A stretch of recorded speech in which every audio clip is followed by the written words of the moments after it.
Oh my gosh, look at how much snow is out there.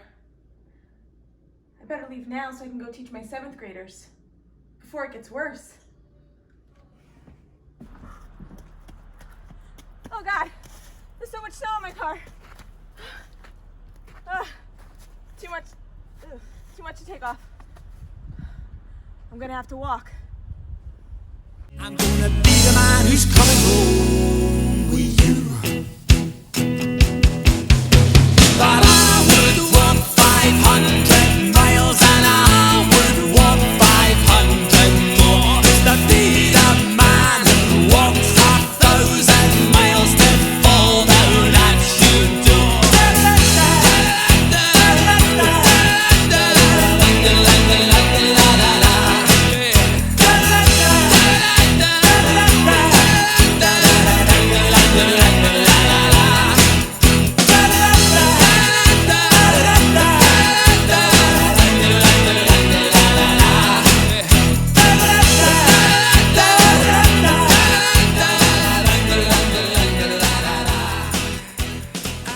Miss,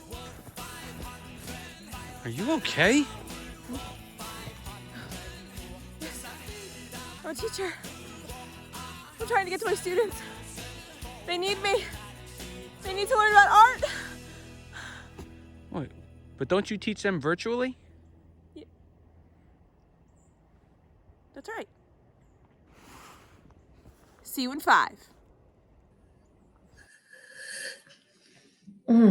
Whew, this is so much better. I don't know what I was thinking.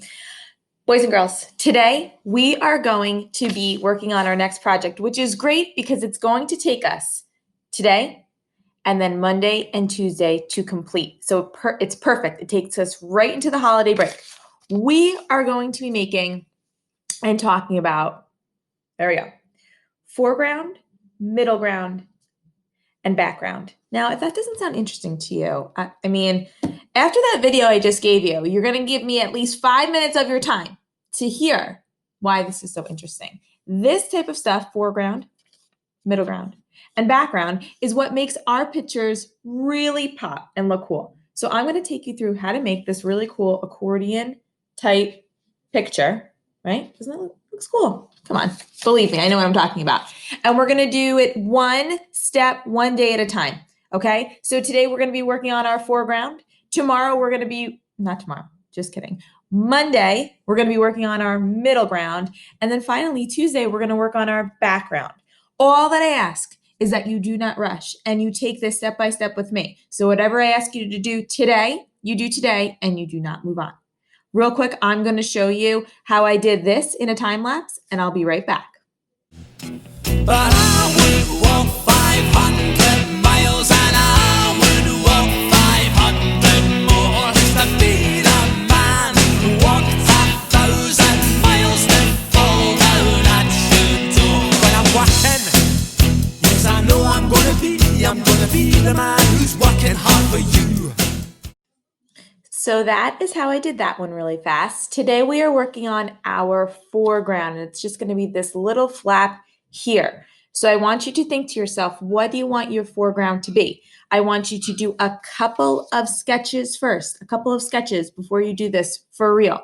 And right now I will take you step by step on how to do just your foreground. Okay, so our first step for today, and only today, is we are going to get that shape with the paper that we want.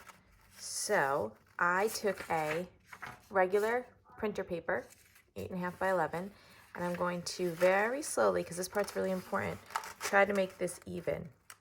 Okay, I'm not going to fold it until it's even.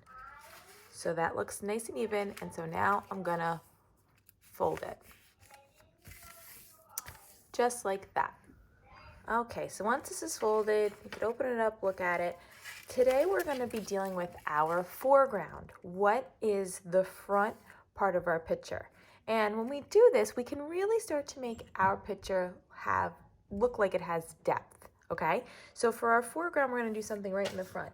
In this picture, I did this section right here, which was just a brick wall some bushes, and a sidewalk. But this one, I'm going to do something a little bit different. And again, the choice is up to you. For you, I want you to draw in pencil first. I am drawing in marker only because I want you to be able to see it. Since it is a snowy day on my walk to see you guys, which I never made, to the school, I saw some snowmen. So I'll put that in my foreground right up front.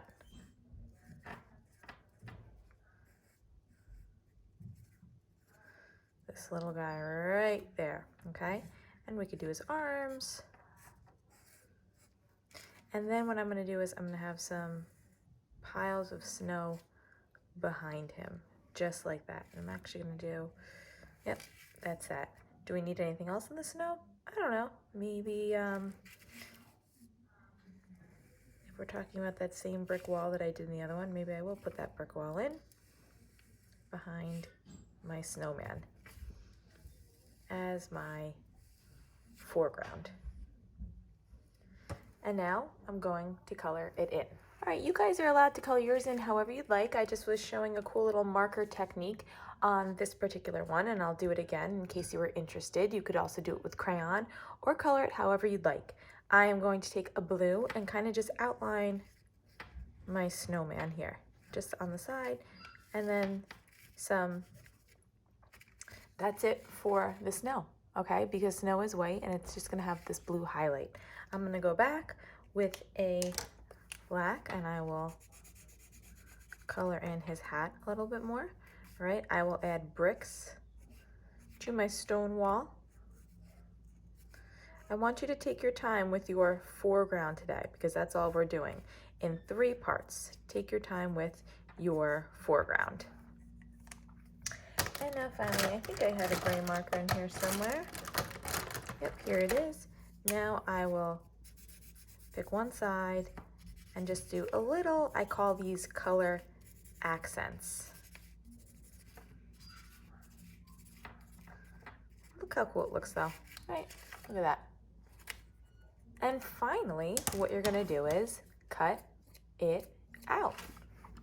All right, as I'm cutting out, I want you to notice that I'm leaving a little bit of a white highlight around the whole thing. So look at this. And now here's the tricky part.